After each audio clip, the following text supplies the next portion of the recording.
ময়মনসিংহের ভালুকায় মা ও তার দুই শিশু সন্তানের মরদেহ উদ্ধার করেছে পুলিশ। সোমবার সকালে ভালুকা পৌরসভার ৭ নম্বর ওয়ার্ডের টিএনটি রোড এলাকার একটি বাড়িতে এই ঘটনা ঘটে। মৃতরা হলেন নেত্রকোনা জেলার কেন্দ্রীয় উপজেলার রফিকুল ইসলামের স্ত্রী ময়না আক্তার, তাদের মেয়ে রাইসা ও ছেলে নীরব। পুলিশ জানায় রফিকুল ইসলাম ভালুকার একটি পোশাক কারখানায় চাকরি করেন এবং পরিবার নিয়ে ওই বাসায় ভাড়া থাকতেন। সোমবার সকালে কর্মস্থল থেকে বাসায় গিয়ে ঘরের দরজায় তালা দেখতে পান। দীর্ঘক্ষণ ডাকাডাকি করেও কোনো সাড়া না পেয়ে অবশেষে তালা ভেঙে ঘরে প্রবেশ করেন রফিকুল। সেখানে স্ত্রী ও দুই সন্তানের মরদেহ পড়ে থাকতে দেখেন তিনি। খবর পেয়ে পুলিশ গিয়ে মরদেহ উদ্ধার করে। মৃতদের গলায় ক্ষতচিহ্ন রয়েছে।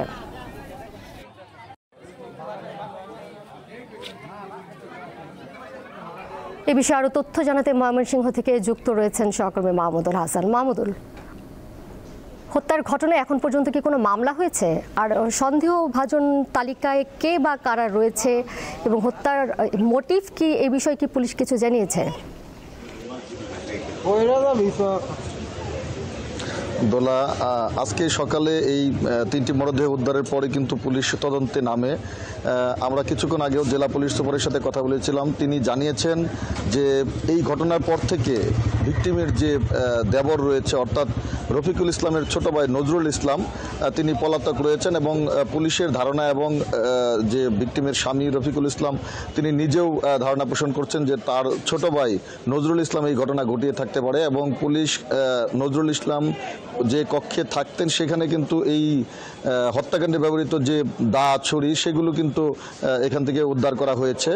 জেলা পুলিশ সুপার আমাদেরকে জানিয়েছেন যে প্রাথমিক শ্রোতাল প্রতিবেদনে দেখা গেছে যে যাদেরকে হত্যা করা হয়েছে তাদের শরীরে আঘাতের চিহ্ন শুধুমাত্র যে কাটা দাগ সেটি রয়েছে, অন্য কোনো ধরনের নির্যাতনের তারা যে তথ্য সেটি পাননি। পাশাপাশি আরেকটি বিষয় আমাদেরকে জানিয়েছেন যে তাদেরকে চেতনানাশক বা খাইয়ে হত্যা করা হয়েছে কি না সেই বিষয়টি তারা পরীক্ষার পর জানতে পারবেন।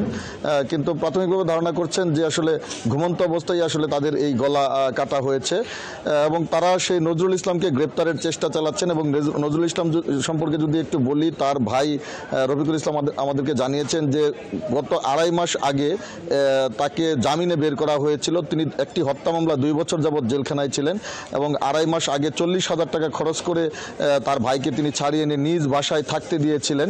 কিন্তু গত কয়েকদিন যাবতই তার মধ্যে আচরণের অস্বাভাবিকতা দেখা গিয়েছিল। খুব সামান্য বিষয়ে তিনি খুব প্রতিক্রিয়া দেখাতেন, রাগ দেখাতেন এবং তার স্ত্রীর সাথে প্রায়ই খাবার দাবার নিয়ে রাগারাগি করতেন। এইখান থেকেই হয়তো এই হত্যার ঘটনাটি ঘটতে পারে বলে প্রাথমিকভাবে পুলিশ এবং যে ভিকটিম রয়েছে তার স্বামী আমাদেরকে জানিয়েছেন। তবে এখন পর্যন্ত থানায় মামলা দায়ের হয়নি, পুলিশ তদন্ত চালাচ্ছেন।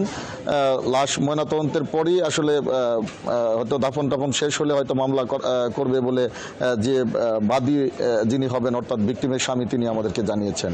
দোলা, ময়মনসিংহ থেকে সরাসরি যুক্ত ছিলেন সহকর্মী মাহমুদুল হাসান।